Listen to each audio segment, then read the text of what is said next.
আসসালামু আলাইকুম, আপনাদের সবাইকে স্বাগত জানাচ্ছি আমি কনক সারোয়ার। আজকের অনুষ্ঠানে দর্শক, শিরোনাম দেখে বুঝতে পারছেন, সাইকোপ্যাথ হাসিনা ভারতের মাটিতে বসে বাংলাদেশে অস্থিতিশীলতা তৈরির জন্য আপ্রাণ চেষ্টা চালিয়ে যাচ্ছে এবং তার নেতা কর্মীদের বিভিন্ন রকম টেলিফোন আলাপের মাধ্যমে সে একদম বিভিন্ন রকমের উস্কানিমূলক নির্দেশনা দিচ্ছে, হিংসাত্মক নির্দেশনা দিচ্ছে, বিষাক্ত পরিবেশ তৈরির চেষ্টা করছে।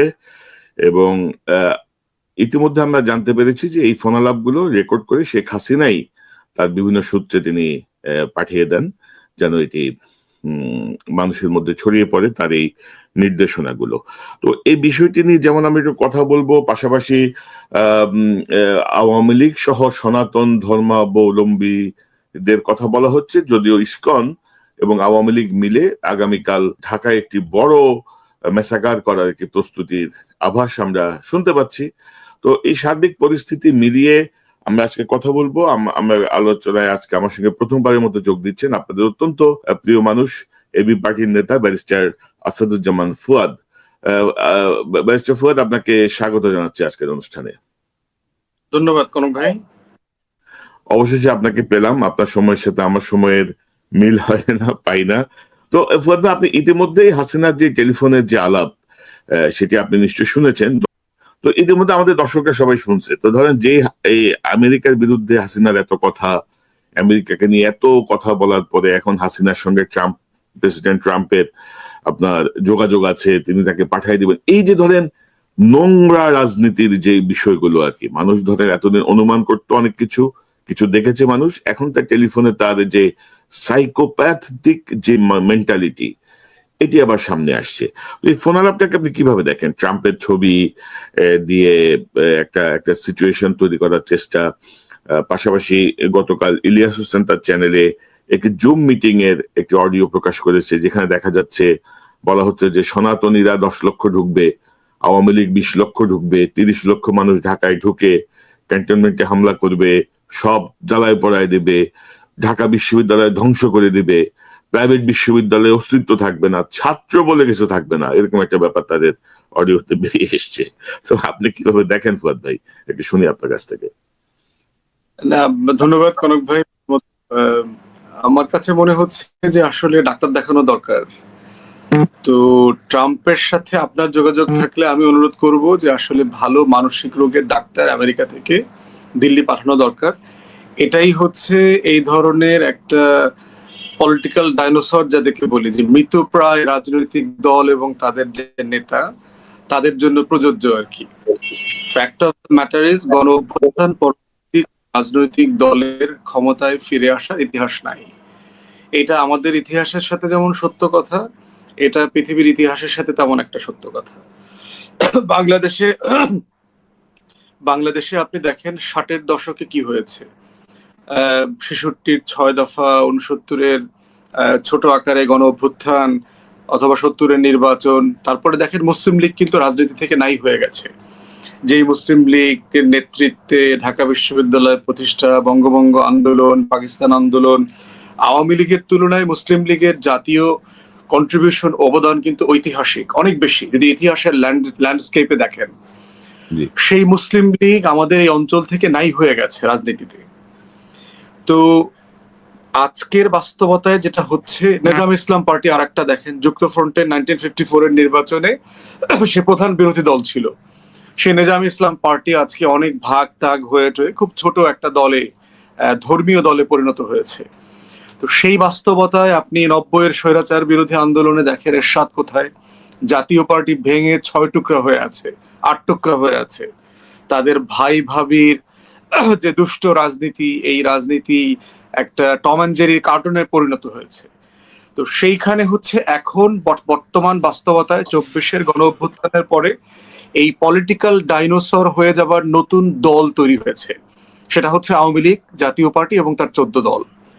অতএব ডাইনোসর মানে বিজয়ের জায়গা থেকে আপনি যদি আওয়ামী লীগের সর্বোচ্চ অর্জনের জায়গা যদি দেখেন 71-72 থেকে যদি 24-এ নিয়ে আসেন, তাহলে দেখবেন যে এখন সে একটা কঙ্কালসার দলে পরিণত হয়েছে। তার ক্ষমতা নাই, তার রাজনৈতিক দল নাই, তার কিছু থাগিস গুন্ডা পান্ডা আছে। এই সমাজের সবচেয়ে বদমাইশ টাইপের যত লোক আছে, এই লোকগুলোকে যদি আপনি একসাথে পেতে চান, দেখতে চান, তাহলে হচ্ছে আপনার আওয়ামী লীগের দিকে তাকাইতে হবে। আওয়ামী লীগের সমাবেশ এবং মঞ্চের দিকে তাকাইলেই আপনার কাছে মনে হবে যে দক্ষিণ আমেরিকার যত ড্রাগ কার্টেল আছে, মাফিয়াজ আছে, সিসিলিয়ান মাফিয়াজ, এরা সব ওইখানে আশ্রয় নিয়েছে। তো সেই বাস্তবতায় হচ্ছে যে ডাইনোসর হয়ে যাওয়ার আগের যে কষ্ট, আইসিইউতে থেকে আপনি যখন জানবেন যে আপনি মারা যাচ্ছেন কিছুক্ষণ পরে, আপনি ক্যান্সার আক্রান্ত, শেখ হাসিনা এবং আওয়ামী লীগের নেতাকর্মীদের অবস্থা হয়েছে ওই মৃতপ্রায় ডাইনোসরের মতো। তারা এখন চিৎকার চেঁচামেচি করছে, বেঁচে থাকার আকুতি করছে। এটা যখন আপনার ফেরাউন যখন পানিতে ডুবে যাচ্ছিল, তখন সে উপরের দিকে তাকায় বলতেছে যে আমি মুসার রবের প্রতি ঈমান আনলাম। তো পানিতে ডুবে যাওয়ার সময় নমরুদও বোঝে, ফেরাউনও বোঝে যে এখন আসলে ঈমান আনতে হবে। তো হাসিনার হচ্ছে এবং আওয়ামী ফ্যাসিবাদীদের অবস্থা হয়েছে ওই পানিতে, রেড সিতে ডুবে যাওয়ার মতো অবস্থা আর কি। ওই সময় ফেরেশতারা এসে অনেকগুলো কাদা ওর মুখে ঢুকায় দিছে যে ও যেন আর কলেমা পড়তে না পারে। তো দিল্লিও তাকে এমন ভাবে কাদা মাটিতে ভরে রাখছে, সে আর কলেমা পড়ার সুযোগ পাবে না, সে বাংলাদেশে আসার সুযোগ পাবে না। তো এই ডাইনোসরদের হুঙ্কার আপনি জুরাসিক পার্কের সিনেমার মতো করে প্রত্যেক দিন একটা দুইটা জম্বি মুভির একটা দুইটা ক্লিপ দেখতে পাচ্ছেন। একটু এখানে ভিডিও ছাড়ে, ওইখানে একটু ভিডিও ছাড়ে। এটা হচ্ছে এই মানসিক রোগ আর কি, অ্যাবসলিউটলি সাইকোপ্যাথ। তো ধরেন তাদের তো প্রচুর টাকা রে ভাই, এদের কিন্তু প্রচুর টাকা, ইতিমধ্যে তারা লবিস্ট নিয়োগ দিয়েছে এবং একটি সূত্র থেকে বলা হচ্ছে যে ইন্ডিয়া চাচ্ছে যে হাসিনাকে বাংলাদেশে পুশ করে ঢুকাই দিতে। হাসিনা প্রয়োজনে বাংলাদেশে জেলে থাকবে, জেলে থাকলেও তার সে জনপ্রিয়তা সে আস্তে আস্তে আবার রিগেইন করতে পারবে, তার নেতা কর্মীরা চাঙ্গা থাকবে। এইরকম যদি কিছু হয় সেটা আপনি কি মনে করেন, সেটা কি সম্ভব, বা এর পরিণতি কি মনে করেন আপনি? আমার কাছে মনে হয় না যে হাসিনা কিন্তু একটা ভীত টাইপের লোক। শুধু হাসিনা না, পুরো শেখ পরিবার, আওয়ামী লীগ কিন্তু চরিত্রগত ভাবে হচ্ছে কাপুরুষের দল, ভীত মানুষের দল। এটা সবচেয়ে গুরুত্বপূর্ণ ঐতিহাসিক প্রমাণ হচ্ছে ৭১ সাল। আপনি দেখবেন যে মার্চ মাসে, ৭ই মার্চে তারা নাকি স্বাধীনতার ঘোষণা দিয়েছে, বড় বড় লম্বা কথা বলেছে। কথা বলে আবার নেগোসিয়েশনে যায় কখন? পৃথিবীর ইতিহাসে স্বাধীনতার ঘোষণা দেওয়ার পরে কোন রাজনৈতিক দল কি নেগোসিয়েশনের টেবিলে বসে? সেটা কি আর স্বাধীনতা থাকে? দ্বিতীয়ত দেখেন ২৫ তারিখে ক্র্যাকডাউন হচ্ছে বাংলাদেশে, তখনকার পূর্ব পাকিস্তানে। তাজউদ্দিন আহমেদ সন্ধ্যার পরে একটা টেপ রেকর্ডার নিয়ে, একটা কাগজ কলম নিয়ে ৩২ নম্বরে গেছেন। শেখ মুজিবকে বলছেন যে মুজিব ভাই, আমাদের যে বাস্তবতা দেখতে পাচ্ছি, আমাদের সবাইকে পলাইতে হবে। তা আপনি দয়া করে একটা স্বাধীনতার ঘোষণা রেকর্ড করে দেন, আমরা পরবর্তীতে এটা গ্রামে গ্রামে, মহল্লাতে, পাড়ায় এটা শোনাবো মানুষকে। শেখ মুজিব এটা করতে অস্বীকার করেছে। দ্বিতীয়ত বলেছে তাহলে আপনি কাগজে কলমে একটু লিখে দেন, লিখে একটু সাইন করে দেন, যেটাকে আমরা স্বাধীনতার ঘোষণাপত্র হিসাবে দেশের মানুষকে জানাবো, বলতে পারবো। শেখ মুজিব তো অস্বীকার করেছে, বলেছে না না, এগুলোর প্রয়োজন নাই। আজকের ক্র্যাকডাউনের প্রতিবাদে ২ দিন পরে, মানে পরশু ২৭শে মার্চ, দেশব্যাপী সকাল সন্ধ্যা হরতাল দিয়েছি, তুই বাড়িতে গিয়ে নাকে তেল দিয়া ঘুমা। এই হলো শেখ মুজিব।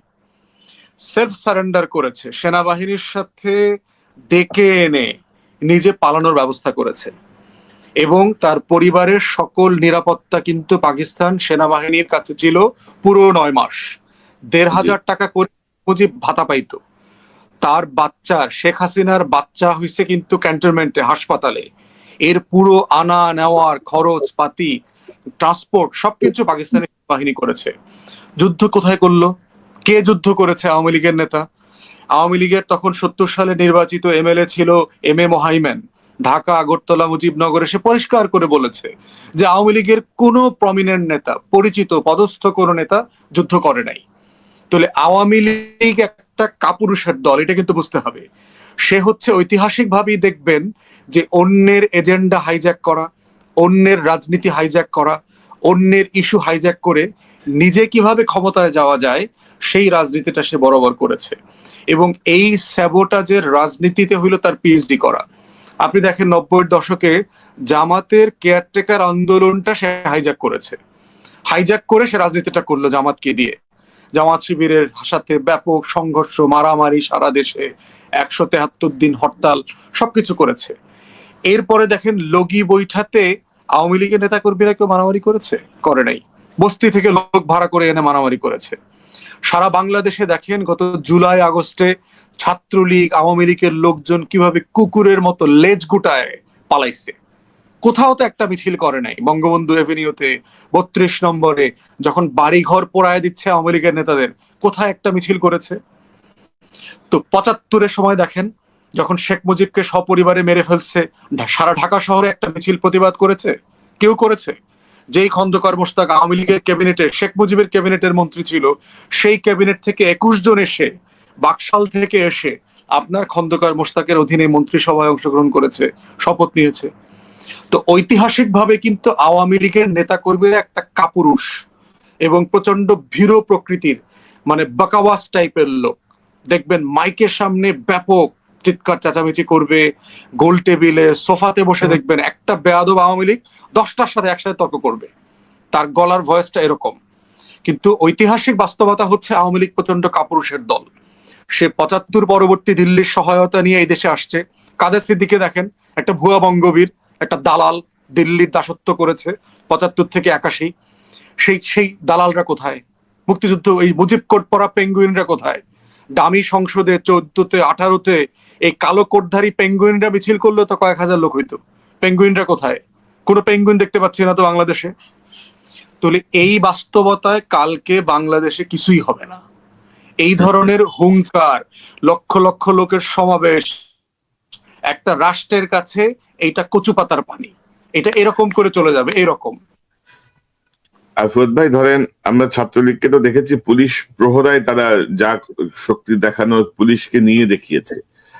তো এখন তো আর পুলিশের ওই সাপোর্ট পাবে না। কিন্তু ধরেন এই যে ধরেন আওয়ামী লীগের যে অব্যাহত যে উস্কানি, মানে হাসিনার যে বক্তব্যগুলো আমরা দেখলাম যে এত মানুষের জীবনের বিনিময়ে, অন্ধত্বের বিনিময়ে, পঙ্গুত্বের বিনিময়ে আমাদের যে বিপ্লব, সেই বিপ্লবের পরে অনেককেই আমরা দেখলাম যে হাসিনা আওয়ামী লীগের প্রতি এক ধরনের অনুকম্পা দেখাচ্ছে। একটা দাবি উঠেছিল নিষিদ্ধ করার, হাইকোর্ট থেকে সেই খারিজ করে দিল। আমাদের আইন উপদেষ্টা ঐতিহ্যবাহী দলের কথা বললেন আওয়ামী লীগকে। আমাদের তৎকালীন সাখাওয়াত সাহেব বললেন যে দল গুছান, মানে ইয়ে করেন, এখন ঐতিহ্যবাহী দল তিনিও বললেন। তো এটা কি ঠিক হলো? জামাত তো একটু সফট, বিএনপিও সফট, মানে যে নিষিদ্ধ করার বিপক্ষে। কিন্তু এখন দেখা যাচ্ছে যে ৩ মাসের মাথায় তারা আবার হুঙ্কার দিচ্ছে, তারা আবার একটা অস্থিতিশীল পরিবেশ তৈরির চেষ্টা। তো জামাত মানে আওয়ামী লীগের ব্যাপারে বিএনপি, জামাত বা অন্যান্য দল বা সরকারের যে অবস্থান আপনি কিভাবে দেখেন? আওয়ামী লীগকে নিষিদ্ধ করলে কি ঘোড়ার ডিম হবে? একটা বিষয় দেখেন যে ছাত্রলীগকে নিষিদ্ধ করা হয়েছে যে যে কারণে করা হয়েছে, তার প্রত্যেকটা কারণের সাথে আমি একমত, কিন্তু প্রক্রিয়ার সাথে একমত না। আমি বরাবরই আপনার গত ৩ মাস থেকে বলে আসতেছি যে আওয়ামী লীগ জাতীয় পার্টি, তার ১৪ দল এবং ১৪ দলীয় যে কার্টেল আছে, যে গ্যাংস্টার সংগঠনগুলো আছে, এদের ব্যাপারে একটা গণতদন্ত কমিশন হওয়া দরকার। এটা আমেরিকান কংগ্রেশনাল সিনেট হিয়ারিং এর মতো করে পাবলিক মতামত নেওয়া দরকার যে আমরা এই যে ফ্যাসিবাদী, যে বাংলার যে নাৎসিজ এবং ফ্যাসিস্ট ছিল, এদেরকে আমরা কি করব। রাজনৈতিক দল, নাগরিক সমাজ, সুশীল সমাজের সদস্য, ছাত্র জনতা, নাগরিক কমিটি, সবার মতামতের উপরে ভিত্তি করে তাদের একটা মতামত নেওয়া দরকার। এই মতামতের উপরে ভিত্তি করে সিদ্ধান্ত নেওয়া দরকার। যদি নিষিদ্ধ করেন সেই মতামতের ভিত্তিতে করেন, যদি তাদেরকে রাজনীতি থেকে বার করেন, ধরেন তারা ৩টা নির্বাচনে আমাদেরকে বঞ্চিত করেছে, অ্যাটলিস্ট আগামী ৩টা নির্বাচনে আওয়ামী লীগ এবং তার এই ফ্যাসিস্ট কার্টেলকে বঞ্চিত করতে হবে। যদি সবাই একমত হয় সেটা করেন। যদি আওয়ামী লীগের সকল পদস্থ নেতাকে, ইউনিয়ন পরিষদ থেকে শুরু করে একেবারে কেন্দ্র পর্যন্ত, শেখ পরিবারের সদস্যদেরকে শুরু করে সবাইকে রাজনীতিতে যদি নিষিদ্ধ করতে চান করে ফেলেন। তো এই প্রসেস ফলো করে আওয়ামী লীগের ব্যাপারে আমাদের একটা কনসেনসাস বেসড সিদ্ধান্তে আসা দরকার, এবং যত আসা সম্ভব হবে তত তাড়াতাড়ি আমরা আমাদের মূল পুনর্গঠনের যে রাজনীতি, গণ অভ্যুত্থান পরবর্তী, সেই জায়গায় ফিরে যেতে পারবো। বিভিন্ন রাজনৈতিক দলের কথা বলেছেন। একটা বাস্তবতা হচ্ছে বাংলাদেশের অধিকাংশ রাজনৈতিক দল এই গণ অভ্যুত্থানকে তারা ওন করেন না মন থেকে। জুলাই আগস্টে যে একটা মনসুন রেভলিউশন হয়ে গেছে, একটা বাংলা বসন্ত হয়ে গেছে, এই বসন্তকে তারা মনে প্রাণে ধারণ করেন না। তাদের আচারে, তাদের চরিত্রে, তাদের স্বপ্নে, বিশ্বাসে এটাকে তারা লালন করেন না। এই যে 6 কোটি তরুণ যে কারণে রাস্তায় নেমে এসছে, দেয়ালে দেয়ালে তাদের নতুন বাংলাদেশের আকাঙ্ক্ষার কথা বলেছে, সেটাকে তারা ধারণ করেন না। করেন না বলেই তারা আওয়ামী লীগের পুনর্বাসনে নেমেছেন। করেন না বলেই তারা সারা বাংলাদেশে চাঁদাবাজি শুরু করেছেন। মাঠ, ঘাট, হাট, স্ট্যান্ড, যত কিছু করা দরকার, আমার মহল্লার বাজার থেকে শুরু করে কারওয়ান বাজার, খাতুনগঞ্জ বাজার, যত বড় বড় ঘাট আছে সব দখল করে ফেলছে, সারা বাংলাদেশ দখল করে ফেলছে। সরকারি একটা বিটিভিতে, ধরেন বিটিভির একটা জেলার করেসপন্ডেন্ট কে হবে সেটা পর্যন্ত সচিবকে ইনস্ট্রাকশন দিয়ে তালিকা পাঠায় দেওয়া হচ্ছে, যে যারা মনে করছে তারা সংস্কার করবে আগামী বাংলাদেশ, আগামী দিনে তারা ক্ষমতায় গিয়ে। তো এই মানসিকতা ধারণ করে যারা আজকে সারা বাংলাদেশে রাজনৈতিক ছত্র ছায়ায় চাঁদাবাজদেরকে আশ্রয় দিচ্ছেন, তারপরে দখলদারদেরকে আশ্রয় দিচ্ছেন, মিথ্যা মামলার নামে আবার হয়রানি করা শুরু করেছেন, তাদের নেতৃত্বে আগামীতে বাংলাদেশে পরিবর্তন হবে এমন বিশ্বাস করাটা মানে হচ্ছে আমরা বোকার স্বর্গে বাস করছি। অতএব আমি যেটা দেখতে পাচ্ছি সারা বাংলাদেশে ফ্যাসিবাদ বিরোধী আন্দোলন যারা করেছেন, এটা তাদের ত্যাগ আছে, এখানে অনেক কোরবানি আছে, তাদের অনেক অবদান আছে, তারা অনেক জুলুমের শিকার হয়েছেন। কিন্তু 5ই আগস্টের পর থেকে দেখতে পাচ্ছি যে একটা সুবিধাবাদী গোষ্ঠী, যারা হয়তো অনেকে দেশেও ছিল না, তারা বাংলাদেশে এখন মধু খাওয়ার জন্য জেলায় জেলায়, উপজেলায় উপজেলায় প্রচন্ড সিন্ডিকেট ডেভেলপ করেছেন। এবং তারাই আবার আওয়ামী লীগের নেতা কর্মীদেরকে জামিনে মুক্ত করায় নিয়ে আসা, আইনজীবীদেরকে দিয়ে মুক্ত করায় নিয়ে আসা, তারপরে তাদের টাকা পয়সা বাসায় রাখা, তাদের ফ্ল্যাট প্লটের পাহারাদার হিসাবে দায়িত্ব পালন করা, একজনের ব্যবসা আরেকজন দেখাশোনা করার দায়িত্ব নেওয়া, সেগুলো করে যাচ্ছেন। এবং এটাই প্রমাণ করে যে এই রাজনৈতিক দল যারা ফ্যাসিবাদ বিরোধী আন্দোলন করেছেন, তাদের অধিকাংশ নেতা কর্মীরা তারা এই গণ অভ্যুত্থানের অধিকারকে তারা ধারণ করেন না। 6 কোটি তরুণ যুবক ছাত্রছাত্রীর যে আকাঙ্ক্ষা নতুন বাংলাদেশের, সেই আকাঙ্ক্ষাকে তারা ধারণ করেন না। এবং তাদের জন্য বলছি, মুসলিম লীগের ইতিহাস থেকে শিক্ষা নেন, আওয়ামী লীগের ইতিহাস থেকে শিক্ষা নেন। ফুয়াদ ভাই, ধরেন রাজনৈতিক দলগুলো ধারণ করছে না বিপ্লবের চেতনাকে, তো এই যে অন্তর্বর্তীকালীন সরকার, তারা কি ধারণ করছে বিপ্লবের চেতনা? আপনি মনে করেন 3 মাসের? তাদের এই সরকারের অধিকাংশ উপদেষ্টা করেন না, কারণ তারা হচ্ছে আপার ক্লাস আরবান এলিট। তারা কোনোদিন বাংলাদেশ রাষ্ট্রের জন্য ঘাম ছড়ান নাই, রক্ত দেন নাই, মিছিল করেন নাই, স্লোগানে স্লোগানে মুখরিত করেন নাই, ছাত্র জনতার পাশে এসে কখনো দাঁড়ান নাই। কিন্তু তারা সুশীল ক্যাটাগরিতে এসে দায়িত্ব পেয়েছেন।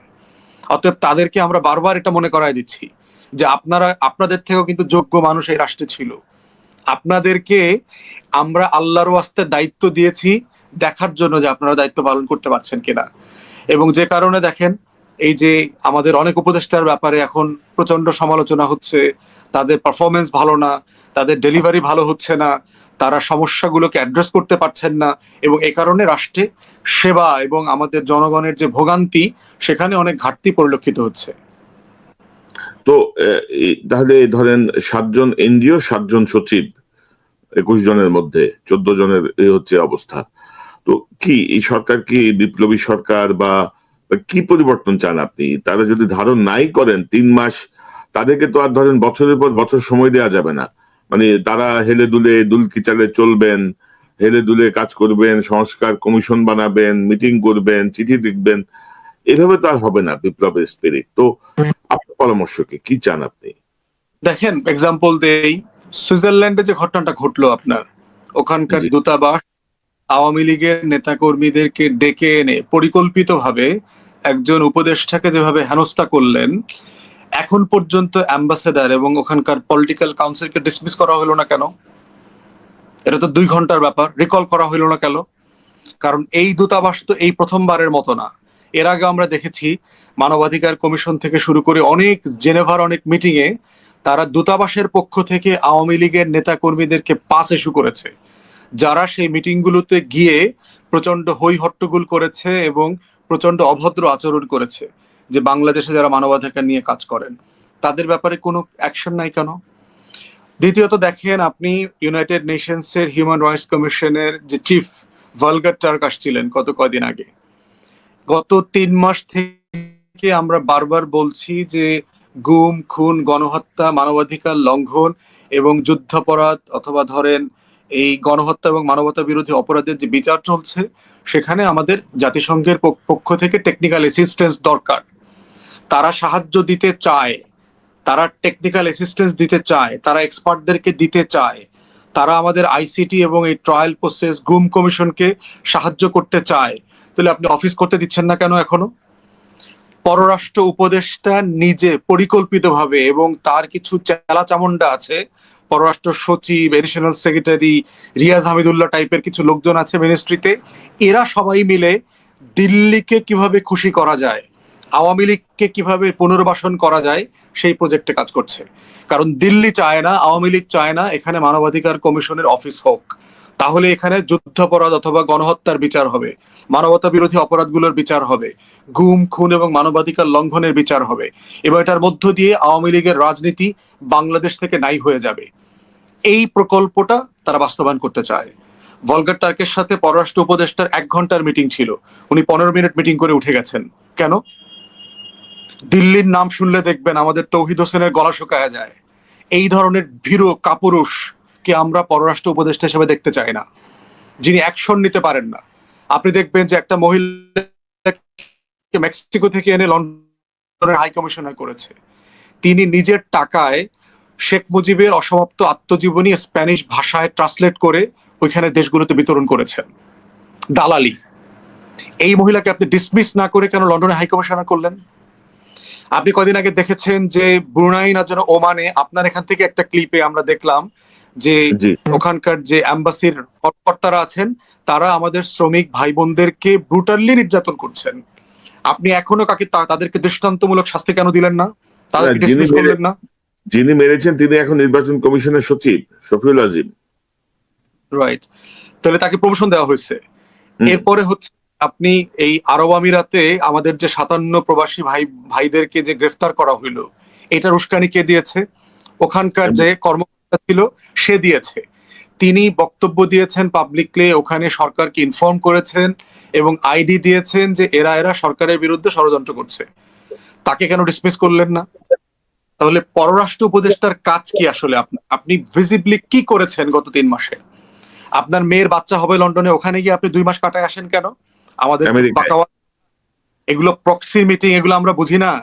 আপনি লন্ডনে কেন যান এবং আমেরিকায় কেন যান? আপনার মেয়ের বাচ্চা হবে আর আপনি রাষ্ট্রের দায়িত্ব পালন করছেন, এই ধরনের বাকাওয়াজ জিনিস আমাদেরকে বোঝান। তো এই জন্য এই ধরনের অপদার্থ পররাষ্ট্র উপদেষ্টা দায়িত্ব নেওয়ার 10 দিন পরে তিনি প্রায় 1 মাসের জন্য আমেরিকায় চলে এসেছিলেন, তার মেয়ের বাচ্চা হবে এই জন্য, লন্ডনে না। তো আমি একটা বিষয় যোগ করি, যেটা বলছিলাম যে এদের হাতে প্রচুর টাকা কিন্তু, এবং লবিস্ট আছে, প্রচুর টাকা আছে, প্রচুর টাকা তারা ছড়াচ্ছে। এবং ধরেন যে গত 15-16 বছরে বিভিন্ন ভাবে দাবি উঠছিল যে আন্তর্জাতিক আদালতে মামলা করা যায় কিনা, কিন্তু এটা খুব ব্যয়বহুল প্রসেস, আপনি নিশ্চয়ই জানেন। কিন্তু আপনি দেখেছেন নিশ্চয়ই যে ইতিমধ্যে নেদারল্যান্ডে 62 জনকে আসামি করে একটি মামলা হয়েছে ইন্টারন্যাশনাল ক্রাইম ট্রাইব্যুনালে। মানে নিজুম মজুমদার গ্রুপ এই মামলাটা করেছে। তো আপনি দেখেন, মানে ধরেন যে মানে চোরের মায়ের বড় গলা, তো এমন বড় গলা যে আপনারা একটা গুড প্রসিডিংস আপনারা সাবমিট করার আগে মানে তারা মামলা টামলা করে আরো 15,000 মামলা নাকি হবে। তো মানে বাংলাদেশের জনগণের লুট করা অর্থের ব্যবহারের একটা পোর্শন। তো এই যে মামলা আপনি কিভাবে দেখেন? এই যে আন্তর্জাতিক প্রচারণা, শত শত হাজার হাজার টুইটার অ্যাকাউন্ট, শত শত ফেসবুক অ্যাকাউন্ট, ইউটিউব অ্যাকাউন্টে সব ঝাঁপায় পড়ছে, ইসকনের যে প্রচারণা, সবকিছু মিলিয়ে আপনি কিভাবে দেখেন এই যে 62 জনের বিরুদ্ধে মামলা হলো গতকাল? এটার জন্যই হচ্ছে আমাদেরকে ইমিডিয়েটলি ইউনাইটেড নেশনস এর মানবাধিকার কমিশন যেটা আছে এটাকে আমাদেরকে অফিস করতে দিতে হবে। এটা হচ্ছে আমার ন্যাশনাল সিকিউরিটির প্রশ্ন জড়িয়ে আছে এখানে। আপনাকে মাথায় রাখতে হবে যে গত 16 বছরে জাতিসংঘের অধিকাংশ যে সিস্টার অর্গানাইজেশন আছে তারা কিন্তু ফ্যাসিবাদীদের দোসর হিসাবে কাজ করেছে। আপনি দেখেন ইউএনডিপিতে শেখ রেহানার ছেলে ববি আপনার কর্মকর্তা হিসাবে কাজ করেছে প্রাইম মিনিস্টারের অফিসে। তার বউ ইন্টারন্যাশনাল মাইগ্রেশন অর্গানাইজেশন যেটা আছে আইএমও তে, সে এখানে আপনার বাংলাদেশের ক্যান্ডিডেটটা ছিল, এখন সম্ভবত আপনার সাউথ এশিয়ার কোন একটা মেজর অফিসিয়াল হিসেবে দায়িত্ব পালন করছে। তাহলে জাতিসংঘের অনেকগুলো ডিপার্টমেন্ট কিন্তু আমাদের এই লড়াইয়ের বিপক্ষে ছিল গত 16 বছর। একমাত্র সংগঠন যেই সংগঠনটা টাইম টু টাইম স্টেটমেন্ট দিয়ে ভয়েস রেজ করেছে, কনসার্ন রেজ করেছে, রিপোর্ট প্রকাশ করেছে এবং গণতন্ত্রের পক্ষে, মানবাধিকারের পক্ষে ছিল, সেটা কিন্তু মানবাধিকার রক্ষা কমিশন, হিউম্যান রাইটস কমিশন, যেটা ইউনাইটেড নেশনস এর। তাহলে যেই সংগঠনটা আমাদের পাশে ছিল লড়াইতে, তাকে আপনি অফিস করতে কেন দিচ্ছেন না? এটাই তো আমাদের সেফগার্ড। হ্যাঁ, বলা হচ্ছে যে এটা অফিস করলে নাকি আমাদের সিকিউরিটি, সভারেন্টি ইস্যুতে ইন্টারফেয়ার করবে। ওয়েল, এটা তো হোস্ট কান্ট্রি এগ্রিমেন্ট আছে। আপনি যেটা এগ্রিমেন্টে আপনি ইনভলভ করা দরকার, যে মানবাধিকার লঙ্ঘন, গুম খুন, এই গণহত্যার বিচার, এগুলোর বাইরে আমাদের ন্যাশনাল সিকিউরিটি, সভারেন্টি, মূল্যবোধ, এগুলোর বিষয়ে তারা কোনো ইন্টারফেয়ার করতে পারবে না। আপনি ওখানে ক্লোজ যোগ করে দেন, এটার একটা টাইম ঠিক করে দেন, টার্ম ঠিক করে দেন, 3 বছর, 2 বছর, 5 বছর, তারপর এটা রিভিউ করা হবে। রিভিউ করে তারপরে হচ্ছে এটা কার্যক্রম রাখবেন অথবা বাতিল করবেন। হোস্ট কান্ট্রি না চাইলে জাতিসংঘ কোথাও কাজ করতে পারবে না, এটা একটা কমন জিনিস। কিন্তু সেই ভয়ের জায়গাটাকে কাজে লাগায় মানবাধিকার রক্ষা কমিশনটাকে এখানে অফিস করতে দিচ্ছে না, শুধুমাত্র দিল্লির প্রেসক্রিপশনে আওয়ামী লীগকে বাঁচানোর জন্য। এবং এই বাঁচানোর জন্য দিন রাত কাজ করছে আমাদের পররাষ্ট্র উপদেষ্টা এবং তার মিনিস্ট্রির টিম। আমাদের কাছে বিশ্বস্ত সূত্রে এগুলোর খবর আছে।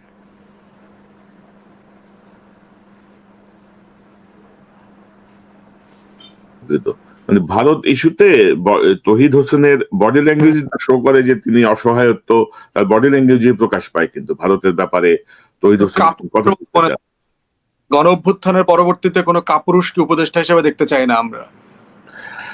তো এখন আসলে রিফর্ম কিভাবে হবে আমি জানি না, মানে চারিদিক থেকে নানা রকমের ঘটনা ঘটছে। আরেকটি বিষয় আনতে চাই, যে ধরেন হাসিনা এই পর্যন্ত প্রায় 4-5টা এরকম ফোনালাপ বের হয়ে আসলো, অর্থাৎ এটাও কিন্তু এক ধরনের রাজনৈতিক কৌশল। এবং আপনি যদি ফোনালাপে দেখেন, হাসিনা কিন্তু বলছে যে আগুন ধরায় দাও, আগুন লাগায় দাও, তোমাদের তালিকা করো, একটারও ছাড়ো না, একটারও ইয়ে করো না, নানা রকম উস্কানি দিচ্ছে, নানা রকমের কথাবার্তা বলতেছে। আমাদের পত্রিকাগুলো যদি আপনি দেখেন, দেখবেন যে লিখে যে হাসিনার মতো কণ্ঠের একজন, এরকম একটা ফোনালাপ বের হয়ে আসছে। এই জায়গাটায় এটা যদি ধরেন জামাতের আমিরের ফোনালাপ হইতো, অথবা বিএনপির অ্যাক্টিং চেয়ারপারসনের ফোনালাপ হইতো, বা বেগম জিয়ার ফোনালাপ হইতো, তাইলে দেখতেন সুশীল, বুদ্ধিজীবী, পত্রিকার হেডলাইন, আবার দেশকে অস্থিতিশীল করার ষড়যন্ত্র, আবার অকার্যকর করার মানে পরিকল্পনা, নানা রকমের কিন্তু বিশ্লেষণের টেলিভিশনে। আমি টেলিভিশন টক শো তো ওরকম কোনো উল্লেখযোগ্য কোনো আলোচনা দেখি নাই এ পর্যন্ত এই হাসিনার এত উস্কানি বা এইসব বিষয় নিয়ে। কিভাবে দেখেন, মানে আমাদের মিডিয়ার জায়গাটা মানে এখনো কিন্তু ধরেন সেই মানে পুরাতন মানসিকতায় চলছে সব। কি করব আমরা, কি করা যায় বলুন তো? একটা বিষয় দেখেন, যেভাবে আমি আর আগে বলছিলাম যে বাংলাদেশের গণমাধ্যম এবং আপার মিডল ক্লাস, যে আরবান এলিট, যারা মেইনলি সমাজে ডিসকোর্স তৈরি করে, এবং কালচারাল এলিট, এরা কেউ গণ অভ্যুত্থানকে ধারণ করেন না, তারা এখানে অংশগ্রহণ করেন নাই। তারা হচ্ছে স্ট্যাটাসকোর পক্ষে শক্তি ছিল, কারণ তারা 16 বছর এই আওয়ামী ফ্যাসিবাদ থেকে বেনিফিশিয়ারি ছিল কোনো না কোনো ফর্মে। সেটা আপনি পদ পদবিতে হোক, রাজুকের একটা প্লট ফ্ল্যাটের মধ্য দিয়ে হোক, বিদেশ যাত্রা হোক, প্রমোশন হোক, যে কোনো ফর্মে সে আওয়ামী ফ্যাসিবাদ থেকে বেনিফিশিয়ারি ছিল। এই জন্য দেখেন 3 মাস হয়ে গেছে গণ অভ্যুত্থানকে ধারণ করে একটা ঐতিহাসিক গান রচনা হয় নাই, একটা কবিতা হয় নাই, তারপরে হচ্ছে একটা নাটক হয় নাই, একটা সিনেমা হয় নাই। কিন্তু আপনি দেখবেন যে আওয়ামী ফ্যাসিবাদীদের বিষয়ে শেখ মুজিব কোন দিন কোথায় জেলখানার ভিতর থেকে, বাথরুমের ভিতর থেকে একটা চিরকুটে লেখা 52 ভাষা আন্দোলন কিভাবে হবে সেই নেতৃত্ব দিয়েছেন, এই মিথ্যাচারের উপরে কিন্তু নাটক সিনেমা হয়ে গেছে, শত শত নাটক সিনেমা হয়ে গেছে। তাহলে বাংলাদেশের আরবান এলিট এবং কালচারাল এলিটরা যারা আছেন, তারা এই গণ অভ্যুত্থানকে ধারণ করেন না। আর একটা এক্সাম্পল দেই, আমি বিশ্বস্ত সূত্রে জেনেছি, সেটা হচ্ছে এই যে পাঠ্যপুস্তক যেটা পাবলিশ হবে আপনার আগামী জানুয়ারিতে আমাদের স্কুলের ছেলে মেয়েদের জন্য, কোন ক্লাসের হিস্ট্রি বইতে 24-এর গণ অভ্যুত্থান সম্পর্কে কোনো কিছু লেখা থাকতেছে না, কোনো কিছু নাই। তারা বলছে যে আপাতত 71 পর্যন্ত হিস্ট্রি থাকবে। এর পরের বছরে 26-এ গিয়ে আমরা রিভিউ করব, পরামর্শ নিব, নিয়ে টিয়ে ঠিক করব যে 24-কে কিভাবে উপস্থাপন করা যায়। কারণ কি দেখেন, হুম ওই যে উপদেষ্টাই গণঅভ্যুত্থানকে ধারণ করেন না, একটা সুবিধাবাদী শিক্ষাবিদ, সুশীল, 16 বছরের দালালি, ফ্যাসিবাদের চামচামি, যা যা করার এরা সব করছে। এবং যে সকল সুশীলদেরকে শিক্ষার কমিটিতে নিয়েছে, আপনি নাম দেখলেই দেখবেন এরা 16 বছরে আওয়ামী ফ্যাসিবাদের পক্ষে বহুবার বিবৃতি দিয়েছে, বহুবার স্টেটমেন্ট দিয়েছে। হয়তো জাফর ইকবালের মতো এত বিখ্যাত না, হয়তো সুলতানা কামালের মতো এত বিখ্যাত না, শাহরিয়ার কবির, মুনতাসির মামুনের মতো এত বিখ্যাত না, কিন্তু ক্যাটাগরিতে সে সুশীল, ক্যাটাগরিতে সে ওই আওয়ামী দালাল। এদের মাধ্যমেই আপনার এই যে ডিসকোর্সকে কিভাবে হারিয়ে দেওয়া হচ্ছে, যে আপনি চিন্তা করেন মেমোরি তো ফেড হয়ে যায়। আপনি যদি 1-1.5 বছর এই মেমোরিকে জাগ্রত না রাখেন, 26-এ গিয়ে তো এটা আলটিমেটলি হারায় যাবে।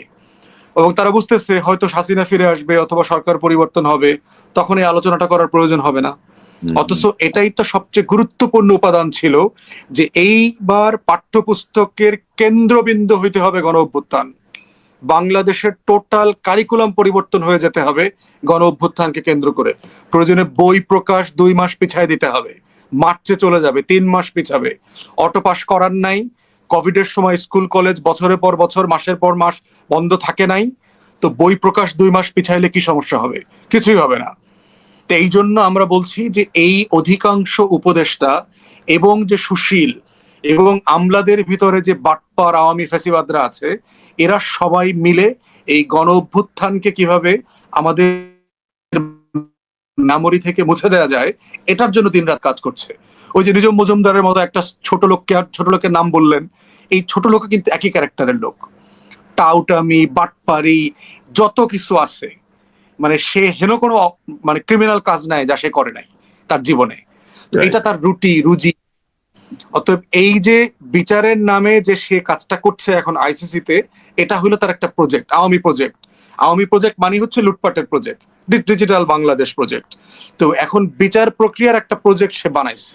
এই প্রজেক্টের মধ্য দিয়ে সে আওয়ামী লীগারদের যে প্রচুর টাকা পয়সা হয়েছে, এই টাকা পয়সার কিছু কিয়দংশ তার পকেটে ঢোকানোর একটা আয়োজন মাত্র করছে। এটা দিয়ে কোনো বিচার হবে না দিন শেষে, এগুলো সিম্পলি আলোচনা, প্রোপাগান্ডার জন্য ঠিক আছে। প্রোপাগান্ডা এক তো ধরনের এই প্রসেস দিয়ে জি বলেন ফজল ভাই। তো সেইটাই বলছি যে এটা দিয়ে দিন শেষে কোনো লাভ হবে না, নিজের পকেট ভরা ছাড়া আওয়ামী লীগের কোনো বেনিফিট এখানে হবে না। আওয়ামী লীগ বাংলাদেশের রাজনীতিতে আগামী 20-30 বছর নাই হয়ে গেছে, এটা সিম্পলি নাই। কারণ তরুণ যাদের বয়স 12, 13, 14 প্রাইমারি স্কুলের ছেলেমেয়েরা এইখানে গুলিবিদ্ধ হয়েছে, এইখানে মিছিলে ছিল। এই মিছিলের স্মৃতি মুছে যাওয়ার মতো না। আপনি রাস্তায় রাস্তায় ছেলে মেয়েদের সাথে আলোচনা করেন, দেয়াল লিখনগুলো দেখেন। আর ধরেন আওয়ামী লীগ বা হাসিনার যদি ওই শক্তি থাকতো, হাসিনা কি পালাইতো না তো। পালাইছে কখন? সে সকল নেতাকর্মী পালাইছে, বাইতুল মোকাররমের খতিব পর্যন্ত পালাইছে। আর কি লাগবে বলেন? এরপরে তারা এখন আবার ব্যাক করার সুযোগ দেখছে বা উস্কানি দিচ্ছে। সরকারের দুর্বলতার সুযোগকে নিয়ে তারা এই চেষ্টাগুলো করছে। দুটি প্রশ্ন, এই যে উস্কানি দিচ্ছে হাসিনা, আগুন লাগায় দাও, তালিকা করো, এমনে করো, মারো, ধরো, এর ব্যাপারে কোনো আইনগত পদক্ষেপ নেওয়া যায় কিনা, এই উস্কানিগুলোর বিষয়ে কোনো প্রতিকার করা যায় কিনা। এবং সর্বশেষ যে আলাপটি আমি বলছিলাম, ফোন আলাপটি শোনাচ্ছিলাম, সেখানে সে বলতেছে সে আর্মি দিয়ে ঢাকা বিশ্ববিদ্যালয় রেড করাবে। মানে তার বিশাল ক্ষমতা, এখন আর্মিরে বলে সে ঢাকা ইউনিভার্সিটি রেড করায় ফেলবে। বাট দুর্ভাগ্যজনক ভাবে এখন পর্যন্ত কিন্তু আইএসপিআর এর কোনো বক্তব্য আমরা পাই নাই। যে হাসিনা যে বলতেছে আর্মি দিয়ে করাবো, এই দুটা বিষয় আপনি একটু দেখতে অ্যাডজাস্ট করেন। প্রথম কথা হচ্ছে টেকনিক্যালি আইএসপিআর এর বক্তব্য না দেওয়াটা ঠিক আছে। মানে পাগল ছাগল, আপনি একটা সাইকোপ্যাথ বলেছেন তাকে শুরুতে, এখন একটা সাইকোপ্যাথের বক্তব্য নিয়ে যদি সশস্ত্র বাহিনীর বিবৃতি দিতে হয়, এটা সশস্ত্র বাহিনীর ভাবমূর্তি নষ্ট করবে। তো এটা ডিসিশনটাকে আমি রাইট মনে করি, যে এই নিজুম মজুমদার টাইপের লোকদেরকে নিয়ে যদি আমাদের কথা বলা লাগে, বিবৃতি দেওয়া লাগে, ইতিহাসের ডাস্টবিনে কত ছেলে পেলে, কত পশু পাখি হারায় গেছে, তাদেরকে নিয়ে আলোচনা করাটা যা সময় নষ্ট আর কি, তাদের ডিসিশন কারেক্ট। যেটা হচ্ছে আপনার প্রথম যেটা আপনি জিজ্ঞেস করেছেন যে এটি উস্কানি আইনগত, যে আমাদের পররাষ্ট্র মন্ত্রণালয়ের পক্ষ থেকে এই ভিডিওর ব্যাপারে, এই অডিওর ব্যাপারে আমাদের লোকাল যে ইন্ডিয়ান হাই কমিশন আছে এবং দিল্লির অ্যাডমিনিস্ট্রেশনের কাছে বক্তব্য রেজ করা দরকার। কারণ এটা প্রিটি ইন্টারফেয়ারেন্স, ইন্টারন্যাশনাল ল্যাঙ্গুয়েজ যদি বলেন, আমার সিকিউরিটি এবং সভরেন্টিতে সে ইন্টারফেয়ার করছে। ভারতের সুযোগ সুবিধা, তার মাটি, তার লজিস্টিক্স, তার সবকিছু ব্যবহার করে যে ফোনটাতে হাসিনা কথা বলে, এই ফোনটার নেটওয়ার্ক কিন্তু ইন্ডিয়ান নেটওয়ার্ক। যেই ফোনটাতে হাসিনা ইন্টারনেট ব্যবহার করে, এই ইন্টারনেট প্রোভাইডারটা কিন্তু ইন্ডিয়ান নেটওয়ার্ক। যেই মাটিতে বসে, যেই ফ্ল্যাটে বসে হাসিনা কথা বলে, সেই ফ্ল্যাটটা হচ্ছে ইন্ডিয়ান ফ্ল্যাট। অতএব এই পুরো প্রসেসে হাসিনা যা যা করছে তার সকল দায় দায়িত্ব, উস্কানির পুরো ভাগিদার হচ্ছে ভারতের প্রশাসন। এর কোনো কিছুর দায় ভারত এড়াতে পারবে না। অতএব আমাদের এখানে যে ইন্ডিয়ান হাই কমিশনার আছে তাকে ডেকে নিয়ে কড়া ভাষায় জিজ্ঞাসা করা দরকার। কিন্তু তৌহিদ হোসেনের মতো একটা কাপুরুষ ভীরলোক সেই কাজ করতে পারবে বলে আমি বিশ্বাস করছি না। এই জন্য আমরা ছাত্র জনতা এবং ফ্যাসিবাদ বিরোধী আন্দোলনে যারা সক্রিয় ছিলাম তাদের পক্ষ থেকেই এই আওয়াজ তুলতে হবে এবং এই দাবি নিয়ে মাঠে ময়দানে সক্রিয় থাকতে হবে। এটাই আমাদের ভিজিলেন্সই হচ্ছে আমাদের আগামী দিনের নিরাপত্তার একমাত্র শর্ত। তবে এই ফোন আলাপে একটা ইন্টারেস্টিং বিষয় আপনি খেয়াল করছেন কিনা আমি জানি না, যেটা আমার ইয়েতে ধরা পড়ছে, যে নেতা ওই যে ছাত্রলীগ বা আওয়ামী লীগের যে কর্মী, সে হেসে হেসে হাসিনাকে বলতেছে যে বঙ্গবন্ধু এভিনিউ যে আওয়ামী লীগের কার্যালয়, বলছে আপা ভিতরে তো সবাই মানে মলমূত্র ত্যাগ করে মানে নষ্ট করে ফেলছে। মানে এটাও কিন্তু এক ধরনের, দেখেন এটা কিন্তু এক ধরনের ইয়ে কিন্তু মানে ফেলাসি, তাই না? ভয়ঙ্কর একটা ব্যাপার কিন্তু, যে একটা দলের কেন্দ্রীয় কার্যালয় এখন হকার বা টোকাইরা যারা থাকে রাস্তাঘাটে ছিন্নমূল, তারা যে ওইটাকে বাথরুম হিসেবে ব্যবহার করছে। তো এর পরেও কিন্তু হাসিনার কিন্তু কোনো বোধোদয় হচ্ছে না, কিন্তু হাসিনা বলতেছে যে ওদের ওই মালপত্র রাখার যে চকি টকি এগুলো সব জ্বালায় দাও, বাইক করে এগুলো সব জ্বালিয়ে দাও। তো এই মানে একটা অদ্ভুত পরিস্থিতির মধ্য দিয়ে আমরা যাচ্ছি। তো এখন আপনার সর্বশেষ মন্তব্য কি? জি আছে সাবোটাজের রাজনীতি, নিজের নেতা কর্মীদেরকে খুন করে সেই লাশের মিছিল করে পরের দিন হরতাল করবার রাজনীতি কিন্তু আওয়ামী লীগ করেছে। বাংলাদেশ আত্মঘাতমূলক রাজনীতি আছে। আপনার বাস জ্বালিয়ে দেওয়ার ঘটনা তো আমরা জানি, শাহবাগে 2004-5 সালে বিআরটিসির বাসে আগুন দিয়ে যে 24 জনকে পুড়িয়ে মারলো। এবং তখন কিন্তু আপনার ডোনাল্ড রামসফিল্ড, তখনকার আপনার ডিফেন্স সেক্রেটারি আমেরিকার, সে কিন্তু বাংলাদেশে ছিল।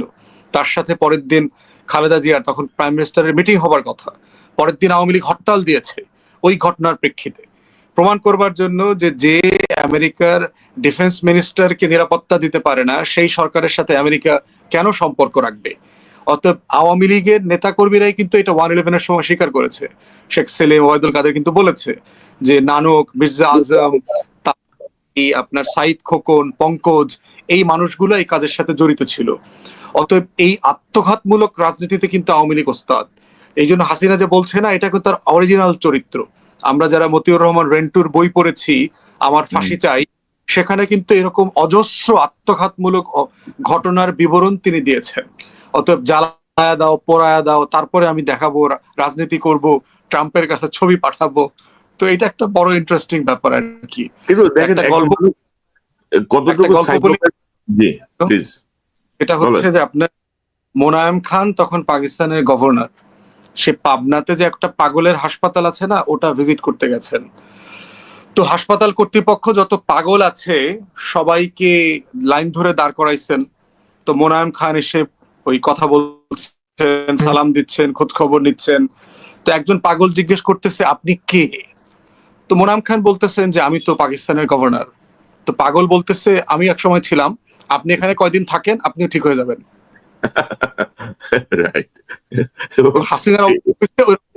এবং এটার সাথে রিলেট করে আমি বলতে পারি হাসিনা নাকি ট্রাম্পকে অভিনন্দন জানাইছে বাংলাদেশের প্রাইম মিনিস্টার হিসেবে। তো ওই যে ওই ঘটনা থাকলেই ঠিক হবে, কদিন দিল্লিতে থাকুক, দেখবেন যে সে নিজেও ট্রাম্প হয়ে যাবে আর কি। অদ্ভুত মানে কি যে হচ্ছে। তো এখন আসলে সকল কিছু দায় ঘুরে ফিরে অন্তর্বর্তীকালীন সরকারের উপর বর্তায়, এবং আপনারা আসলে এই সরকারের কাঠামোতে কি পরিবর্তন চান কিনা, এই উপদেষ্টাদেরকে দিয়ে আর কতদিন, 3 মাস তো আমার মধ্যে যথেষ্ট সময় একটা গ্রুপকে বোঝার জন্য। তো এই জন্য আপনারা কোনো আহ্বান জানাবেন কিনা, কোনো মুভমেন্ট শুরু করতে হয় কিনা, আবার কি মনে করেন? আপনার সর্বশেষ মন্তব্যটা জানি, আমার অনুষ্ঠান শেষ করব। না, মুভমেন্টের পক্ষে তো না, কারণ এই সরকার তো আমাদের সরকার। বাংলাদেশের ইতিহাসে এত পপুলারিটি নিয়ে তো কোনো সরকার গঠিত হয়নি। অতএব আমরা শতভাগ এই সরকারকে ওন করি, এবং আমরা যেটা এখন করে যাচ্ছি, প্রত্যেক দিন এই সরকারকে ক্রিটিক করছি, তার ভুলগুলো নিয়ে কথা বলছি, তার যেখানে যেখানে পরিবর্তন হওয়া দরকার সেগুলো নিয়ে কথা বলছি, যেখানে যেখানে আপনার নির্দেশনা দেওয়া দরকার, রিকমেন্ডেশন দেওয়া দরকার, আমরা উপদেষ্টাদের সাথে দেখা করে বলছি, প্রেসে বলছি, প্রধান উপদেষ্টার সাথে যখন আমাদের দেখা হয়েছে তখন বলেছি, এবং এটা আমরা কন্টিনিউ বলে যাব। দেশের মানুষের স্বার্থে ফ্যাসিবাদ বিরোধী বন্দোবস্ত দেশে করবার, এই সরকারকে সফল করবার জন্য যা যা করণীয় অ্যাজ এ রাজনৈতিক দল এবং কর্মী, সেই জায়গাটা আমরা কন্টিনিউ করে যাচ্ছি এবং যাব। আমি বোধ করছি 3 মাসের তুলনায় সরকার কিন্তু আপনার এখন অনেক বেশি স্টেবল। আপনি দেখেন যে 70-এর উপরে অরাজকতা তৈরি করবার চেষ্টা করা হয়েছে গত 3 মাসে। জি, বাংলাদেশে একটা নির্বাচিত সরকারকেও এই লেভেলের চ্যালেঞ্জ ফেস করতে হয় না 3 মাসে, যেটাই অন্তর্বর্তীকালীন সরকার করেছে। এবং দেখেন, এটা করতে গিয়ে কিন্তু মানুষ মারতে হয়নি, হাজার হাজার মিথ্যা মামলা দিতে হয়নি, কাউকে ডিবি অফিসে রিমান্ডে নিয়ে পিটাইতে হয়নি। সে একটু স্লো, কিন্তু ঠান্ডা মাথায় সিচুয়েশন গুলো কিন্তু সে হ্যান্ডেল করছে। তো আমি বোধ করছি যে গতিতে চলছে, আরো 2-3 মাসের ভিতরে সরকারকে আপনি অনেক বেশি কনফিডেন্ট দেখতে পাবেন। না আমি বলছি মুভমেন্ট বলতে আমি বোঝাচ্ছি যে একটা রিশাফল করা, একটা রিশাফল করে জিনিসটাকে একটা আরেকটু গতিশীল করা। কারণ এক একজনের মাথায় আপনার 10-15টা করে মন্ত্রণালয়ের দায়িত্ব, 4-5টা মন্ত্রণালয়ের দায়িত্ব।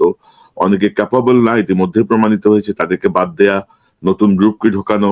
বিপ্লবোত্তর সরকারের উপদেষ্টাদের অর্ধেকের বেশি বয়স যদি 70-এর বেশি হয়, তো ভাই আমারও বয়স হচ্ছে, আপনারও বয়স হচ্ছে, আপনার 10 বছর আগের অবস্থা আর এখনকার অবস্থা তো এক না। সো এটা বয়সের ব্যাপারটা বলা তো কাউকে ছোট করা না, কিন্তু বাস্তবতা, এটা হচ্ছে বাস্তবতা। তো সেই জায়গাটায় আসলে কি হয় সেটাই বলছে আর কি, একটা চাপ সৃষ্টি করা, একটা মুভমেন্টের মতো করা, যে না তোমরা রিসাফল করো তোমরা। আমাদের তো পূর্ণ সমর্থন আছে রে ভাই, আমাদের তো উপায় নাই এই সরকারকে সমর্থন দেওয়া ছাড়া। এদের মাধ্যমে আমাদের পরিবর্তনটা আনতে হবে। তো ইতিবাচক ভাবেই বলছি যে কোনো চাপ প্রয়োগ করবেন কিনা, আরো স্ট্রংলি চাপ না দিলে তো বাংলাদেশে কিছু হয় না। না, আমার মনে হয় যে আমরা চাপ দিচ্ছি। চাপের ব্যাপারে আমাদের একটা ডেমোক্রেটিক সিস্টেমের ভিতরে থেকে যতটুকু করা যায় অতটুকু আমরা করে যাচ্ছি। আমাদেরকে মাথায় রাখতে হবে যে অন্তর্বর্তীকালীন সরকার কি বেশি মাত্রায় চাপ দিলে সে কিন্তু আপনার তার কনসেন্ট্রেশন হারিয়ে ফেলবে, কারণ হচ্ছে তার অগ্রাধিকার চেঞ্জ হয়ে যাবে। এই প্রত্যেকটা অরাজক সিচুয়েশন কিন্তু তাকে আপনার অগ্রাধিকারে প্রায় করছে। কিন্তু ফুয়াদ ভাই আমার তো মনে হয় যে উনি ওনারা ওনাদের অগ্রাধিকারই এখনো সেট আপ করতে পারেন নাই আর কি প্রপারলি। না, পেরেছে। প্রধান উপদেষ্টা সহ উপদেষ্টার সাথে যখন আমরা কথা বলেছি, পার্সোনালি কথা বলে আমরা কনভিন্স যে ওনারা এই সমস্যাগুলো বুঝতে পারে, আমাদের এই প্রত্যেকটা ক্রিটিকের সাথে তারা একমত। কিন্তু যেহেতু টোটাল ইনস্টিটিউশন কলাপস করেছে, বাংলাদেশের ইতিহাসে কখনো হয় যে সরকার পরিবর্তনের পরে এই লেভেলের ইনস্টিটিউশন কলাপস করেছে। 69-এ হয় নাই, 71-এও হয় নাই, 75-এও হয় নাই, 81-তে হয় নাই, 90-তে হয় নাই, 111-এ হয় নাই। যেই লেভেলে বাংলাদেশের প্রত্যেকটা প্রতিষ্ঠান ধসে গেছে, কোনো প্রতিষ্ঠান ফাংশনাল না। তো সেই রকম একটা জায়গায় সরকার দায়িত্ব নিয়ে যেই লেভেলের সার্ভিস আমরা প্রত্যাশা করছি, সেটা আসলে দেবার মতো অবস্থায় রাষ্ট্রটা নাই। তো এই জন্য ওনাদের শত গুডউইল থাকার পরেও, গুড ইন্টেনশন থাকার পরেও ওনারা ডেলিভার করতে পারছেন না। না এবং এই সমালোচনাগুলো সার্ভিসের কথা বলা হচ্ছে না, ওনারা একমত। কিন্তু আমরা যে বিষয়গুলো বারবার বলছি যে আপনি আওয়ামী লীগের হাসিনার, যেটা আপনার কথাইও এসছে, যে হাসিনার দ্বারা যারা হাসিনার দ্বারা পরিপুষ্ট হয়েছে, তাদেরকে আপনি এখনো সিগনিফিকেন্ট জায়গাগুলো কেন বসিয়ে রাখছেন? তাদের ব্যাপারে আপনি সিদ্ধান্ত নিতে পারছেন না। তাদেরকে যদি আপনি হটাতেন, এই স্থবিরতা আমার মনে হয় যে এমনিতে অনেক কমে যেত। তারাই অনেক জায়গায় পার্ট তৈরি করে রাখছে। আমরা কিন্তু ওই কথাগুলো বলছি যে আপনি তো আপনার লক্ষ্যটা কি হওয়া উচিত, আপনি প্রথমে এসে কি করবেন, সেই লক্ষ্যমাত্রাগুলো আপনি ওইভাবে সাজাতে পারেন নাই। যে উস্কানি দিচ্ছে হাসিনা, আগুন লাগায় দাও, তালিকা করো, এমনে করো, মারো, ধরো, এর ব্যাপারে কোনো আইনগত পদক্ষেপ নেওয়া যায় কিনা, এই উস্কানিগুলোর বিষয়ে কোনো প্রতিকার করা যায় কিনা, এবং সর্বশেষ যে আলাপটি আমি বলছিলাম, ফোন আলাপটি শোনাচ্ছিলাম, সেখানে সে বলতেছে সে আর্মি দিয়ে ঢাকা বিশ্ববিদ্যালয় রেড করাবে। মানে তার বিশাল ক্ষমতা, এখন আর্মিরে বলে সে ঢাকা ইউনিভার্সিটি রেড করায় ফেলবে। বাট দুর্ভাগ্যজনক ভাবে এখন পর্যন্ত কিন্তু আইএসপিআর এর কোনো বক্তব্য আমরা পাই নাই। যে হাসিনা যে বলতেছে আর্মি দিয়ে করাবো, এই দুইটা বিষয় আপনি একটু দেখতে অ্যাডজাস্ট করেন। প্রথম কথা হচ্ছে, টেকনিক্যালি আইএসপিআর এর বক্তব্য না দেওয়াটা ঠিক আছে। মানে পাগল ছাগল, আপনি একটা সাইকোপ্যাথ বলেছেন তাকে শুরুতে, এখন একটা সাইকোপ্যাথের বক্তব্য নিয়ে যদি সশস্ত্র বাহিনীর বিবৃতি দিতে হয়, এটা সশস্ত্র বাহিনীর ভাবমূর্তি নষ্ট করবে। তো এটা ডিসিশনটাকে আমি ব্রাইট মনে করি, যে এই নিজু মজুমদার টাইপের লোকদেরকে নিয়ে যদি আমাদের কথা বলা লাগে, বিবৃতি দেওয়া লাগে, ইতিহাসের ডাস্টবিনে কত ছেলে পেলে, কত পশু পাখি হারায় গেছে, তাদেরকে নিয়ে আলোচনা করাটা যা সময় নষ্ট আর কি, এটা তাদের ডিসিশন কারেক্ট। যেটা হচ্ছে আপনার প্রথম যেটা আপনি জিজ্ঞেস করেছেন যে আইনগত, যে আমাদের পররাষ্ট্র মন্ত্রণালয়ের পক্ষ থেকে এই ভিডিওর ব্যাপারে, এই অডিওর ব্যাপারে আমাদের লোকাল যে ইন্ডিয়ান হাই কমিশন আছে এবং দিল্লির অ্যাডমিনিস্ট্রেশনের কাছে বক্তব্য রেজ করা দরকার। কারণ এটা প্রিটি ইন্টারফেয়ারেন্স, ইন্টারন্যাশনাল ল্যাঙ্গুয়েজ যদি বলেন, আমার সিকিউরিটি এবং সভরেন্টিতে সে ইন্টারফেয়ার করছে। ভারতের সুযোগ সুবিধা, তার মাটি, তার লজিস্টিক্স, তার সবকিছু ব্যবহার করে যে ফোনটাতে হাসিনা কথা বলে, এই ফোনটার নেটওয়ার্ক কিন্তু ইন্ডিয়ান নেটওয়ার্ক। যেই ফোনটাতে হাসিনা ইন্টারনেট ব্যবহার করে, এই ইন্টারনেট প্রোভাইডারটা কিন্তু ইন্ডিয়ান নেটওয়ার্ক। যেই মাটিতে বসে, যেই ফ্ল্যাটে বসে হাসিনা কথা বলে, সেই ফ্ল্যাটটা হচ্ছে ইন্ডিয়ান ফ্ল্যাট। অতএব এই পুরো প্রসেসে হাসিনা যা যা করছে, তার সকল দায় দায়িত্ব, উস্কানির পুরো ভাগিদার হচ্ছে ভারতের প্রশাসন। এর কোনো কিছুর দায় ভারত এড়াতে পারবে না। অতএব আমাদের এখানে যে ইন্ডিয়ান হাই কমিশনার আছে, তাকে ডেকে নিয়ে কড়া ভাষায় জিজ্ঞাসা করা দরকার। কিন্তু তৌহিদ হোসেনের মতো একটা কাপুরুষ ভীরুলোক সেই কাজ করতে পারবে বলে আমি বিশ্বাস করছি না। এই জন্য আমরা ছাত্র জনতা এবং ফ্যাসিবাদ বিরোধী আন্দোলনে যারা সক্রিয় ছিলাম, তাদের পক্ষ থেকেই এই আওয়াজ তুলতে হবে এবং এই দাবি নিয়ে মাঠে ময়দানে সক্রিয় থাকতে হবে। এটাই আমাদের ভিজিলেন্সই হচ্ছে আমাদের আগামী দিনের নিরাপত্তার একমাত্র শর্ত। তবে এই ফোন আলাপে একটা ইন্টারেস্টিং বিষয় আপনি খেয়াল করছেন কিনা আমি জানি না, যেটা আমার ইয়েতে ধরা পড়ছে, যে নেতা, ওই যে ছাত্রলীগ বা আওয়ামী লীগের যে কর্মী, সে হেসে হেসে হাসিনাকে বলতেছে যে বঙ্গবন্ধু এভিনিউ যে আওয়ামী লীগের কার্যালয়, বলছে আপা ভিতরে তো সবাই মানে মলমূত্র ত্যাগ করে মানে নষ্ট করে ফেলছে। মানে এটাও কিন্তু এক ধরনের, দেখেন এটা কিন্তু এক ধরনের ইয়ে, কিন্তু মানে ফেলাসি, তাই না? ভয়ঙ্কর একটা ব্যাপার কিন্তু, যে একটা দলের কেন্দ্রীয় কার্যালয় এখন হকার বা টোকাইরা যারা থাকে রাস্তাঘাটে ছিন্নমূল, তারা যে ওইটাকে বাথরুম হিসেবে ব্যবহার করছে। তো এর পরেও কিন্তু হাসিনার কিন্তু কোনো বোধোদয় হচ্ছে না। কিন্তু হাসিনা বলতেছে যে ওদের ওই মালপত্র রাখার যে চকি টকি, এগুলো সব জ্বালায় দাও, বাইক করে এগুলো সব জ্বালিয়ে দাও। তো এই মানে একটা অদ্ভুত পরিস্থিতির মধ্য দিয়ে আমরা যাচ্ছি। তো এখন আপনার সর্বশেষ মন্তব্য কি? জি আছে সাবোটাজের রাজনীতি, নিজের নেতা কর্মীদেরকে খুন করে সেই লাশের মিছিল করে পরের দিন হরতাল করবার রাজনীতি কিন্তু আওয়ামী লীগ করেছে। বাংলাদেশ আত্মঘাতমূলক রাজনীতি আছে। আপনার বাস জ্বালিয়ে দেওয়ার ঘটনা তো আমরা জানি, শাহবাগে 2004-05 সালে বিআরটিসির বাসে আগুন দিয়ে যে 24 জনকে পুড়িয়ে মারলো। এবং তখন কিন্তু আপনার ডোনাল্ড রামসফেল্ড, তখনকার আপনার ডিফেন্স সেক্রেটারি আমেরিকার, সে কিন্তু বাংলাদেশে ছিল।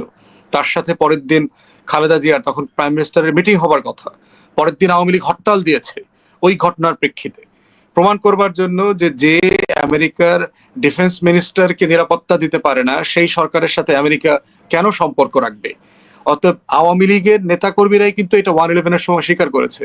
শেখ সেলিম, ওবায়দুল কাদের কিন্তু বলেছে যে নানক, মির্জা আজম, আপনার সাইদ খোকন, পঙ্কজ, এই মানুষগুলো এই কাজের সাথে জড়িত ছিল। অতএব এই আত্মঘাতমূলক রাজনীতিতে কিন্তু আওয়ামী লীগ ওস্তাদ। এই জন্য হাসিনা যে বলছে না, এটা কিন্তু তার অরিজিনাল চরিত্র। আমরা যারা মতিউর রহমান রেন্টুর বই পড়েছি, আমার ফাঁসি চাই, সেখানে কিন্তু এরকম অজস্র আত্মঘাতমূলক ঘটনার বিবরণ তিনি দিয়েছেন। অতএব জ্বালায়া দাও, পোড়ায়া দাও, তারপরে আমি দেখাবো, রাজনীতি করব, ট্রাম্পের কাছে ছবি পাঠাবো। তো এটা একটা বড় ইন্টারেস্টিং ব্যাপার আর কি।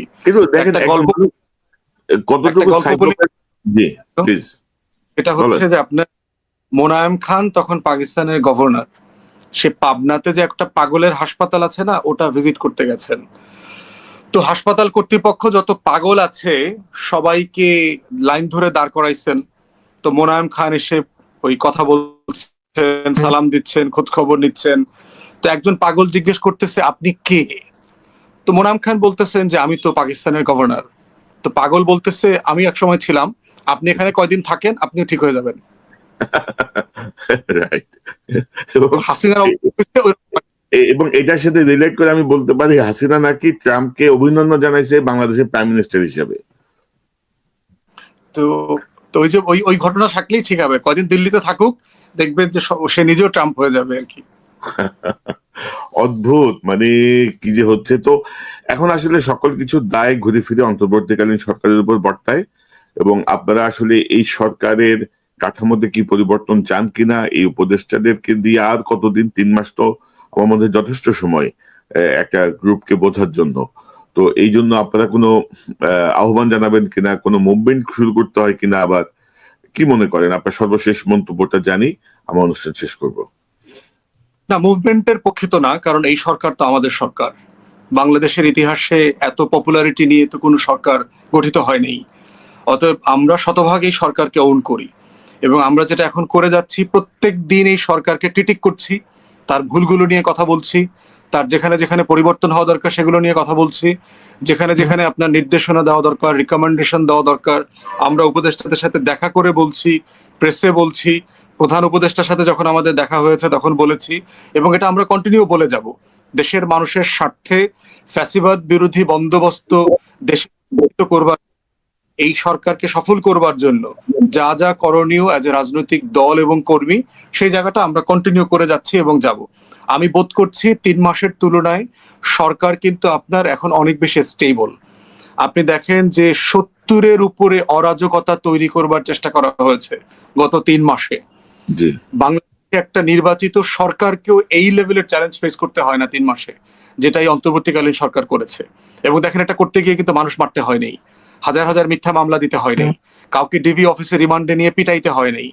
সে একটু স্লো, কিন্তু ঠান্ডা মাথায় সিচুয়েশন গুলো কিন্তু সে হ্যান্ডেল করছে। তো আমি বোধ করছি যে গতিতে চলছে আরো 2-3 মাসের ভিতরে সরকারকে আপনি অনেক বেশি কনফিডেন্ট দেখতে পাবেন। না, আমি বলছি মুভমেন্ট বলতে আমি বোঝাচ্ছি যে একটা রিশাফল করা, একটা রিশাফল করে জিনিসটাকে একটা আরেকটু গতিশীল করা। কারণ এক একজনের মাথায় আপনার 10-15টা করে মন্ত্রণালয়ের দায়িত্ব, 4-5টা মন্ত্রণালয়ের দায়িত্ব। অনেকে ক্যাপাবল না, ইতিমধ্যে প্রমাণিত হয়েছে, তাদেরকে বাদ দেয়া, নতুন গ্রুপকে ঢোকানো। বিপ্লবোত্তর সরকারের উপদেষ্টাদের অর্ধেকের বেশি বয়স যদি 70-এর বেশি হয়, তো ভাই আমারও বয়স হচ্ছে, আপনারও বয়স হচ্ছে, আপনার 10 বছর আগের অবস্থা আর এখনকার অবস্থা তো এক না। তো এটা বয়সের ব্যাপারটা বলা তো কাউকে ছোট করা না, কিন্তু বাস্তবতা, এটা হচ্ছে বাস্তবতা। তো সেই জায়গাটায় আসলে কি হয় সেটাই বলছে আর কি, একটা চাপ সৃষ্টি করা, একটা মুভমেন্টের মতো করা, যে না তোমরা রিসাফল করো তোমরা। আমাদের তো পূর্ণ সমর্থন আছে রে ভাই, আমাদের তো উপায় নাই এই সরকারকে সমর্থন দেওয়া ছাড়া। এদের মাধ্যমে আমাদের পরিবর্তনটা আনতে হবে। তো ইতিবাচক ভাবেই বলছি যে কোনো চাপ প্রয়োগ করবেন কিনা আরো স্ট্রংলি। চাপ না দিলে তো বাংলাদেশে কিছু হয় না। আমাদের গোয়েন্দা সংস্থা বলেন বা সরকারের বিভিন্ন মন্ত্রণালয় বলেন, যারা বসে আছে তারা তো ভাই মানে হাসিনা যদি তার নেতাকর্মীদের এভাবে নির্দেশনা দেয়, আপনি কি মনে করেন না যে তাদেরকে সে ফোন করে মাথা বিগড়াচ্ছে, মাথার মধ্যে অন্য কিছু ঢোকাচ্ছে? এটা তো আমি ধরে নিতেই পারি। সেই জায়গাটায় বলছি যে সিগনিফিকেন্ট পাওয়ারের জায়গাগুলো থেকে, প্রভাবের জায়গাগুলো থেকে হাসিনা পন্থীদেরকে না সরালে আমার মনে হয় যে কোনো একটা বিপর্যয় হবে না, বা একটা মানে কি বলবো, একটা অস্বস্তিকর পরিবেশ তৈরি হতে পারে, জনগণের আস্থা কমে যাবে, আস্থা কমে যাবে। সেই জায়গাটা আমরা বারবার বলছি। তো ব্যারিস্টার আসাদুজ্জামান ফুয়াদ, আপনাকে অসংখ্য ধন্যবাদ। আপনি খুব পরিশ্রান্ত আমি জানি। আমি আপনার চোখে ঘুম, আপনি মাত্র কক্সবাজার থেকে ফিরেছেন, তারপরে আপনি আমার আহ্বানে সাড়া দিয়েছেন ফুয়াদ ভাই, আপনাকে অসংখ্য ধন্যবাদ। আশা করি নিয়মিতভাবে আমি আপনাকে পাবো, আপনার কথা, আপনার বিশ্লেষণ শুনবো ইনশাআল্লাহ। ধন্যবাদ। ধন্যবাদ। দর্শক, এতক্ষণ যারা অনুষ্ঠান শুনলেন নিশ্চয় আপনি আলোচনার মর্মার্থ উপলব্ধি করতে সক্ষম হবেন। বিতাড়িত শয়তান হাসিনা এবং তার বাহিনী সাইকোপ্যাথ আবারও চেষ্টা করছে বাংলাদেশে বিশৃঙ্খল পরিবেশ তৈরির মাধ্যমে তারা আবার ক্ষমতায় আসার স্বপ্ন দেখছে। তারা চেষ্টা করছে আমাদের আইন শৃঙ্খলা বাহিনী, আমাদের সেনাবাহিনীকে বিভ্রান্ত করে যদি কিছু করা যায়, একটা সিচুয়েশন ক্রিয়েট করে তারা যদি কিছু করতে পারে, তবে মার্কিন নবনির্বাচিত যে প্রেসিডেন্ট ট্রাম্প, তাকে নিয়ে বাদ্য বাজিয়ে লাভ নাই, গান গেয়ে কোনো লাভ নাই। মার্কিন প্রেসিডেন্ট বাংলাদেশ সম্পর্কে জানে, আপনারা জানেন। আরো বেশ কয়েক বছর আগে প্রিয়া সাহা নামে এক মহিলাকে দিয়ে বাংলাদেশের ব্যাপারে ভয়ঙ্কর সব তথ্য উপস্থাপন করা হয়েছিল, তাতেও কোনো লাভ হয়নি। তো বাংলাদেশকে ভালোবাসুন, ইসকন হোক, সনাতনী হোক, যে যার অবস্থান থেকে, আমার মনে হয় বাংলাদেশের পক্ষে আমরা সবাই থাকি, আমরা এই দেশটাকে পুনর্নির্মাণ করি। দর্শকের চ্যানেলটি সাবস্ক্রাইব করে আমাদের পাশে থাকুন। আবার দেখা হবে ইনশাল্লাহ।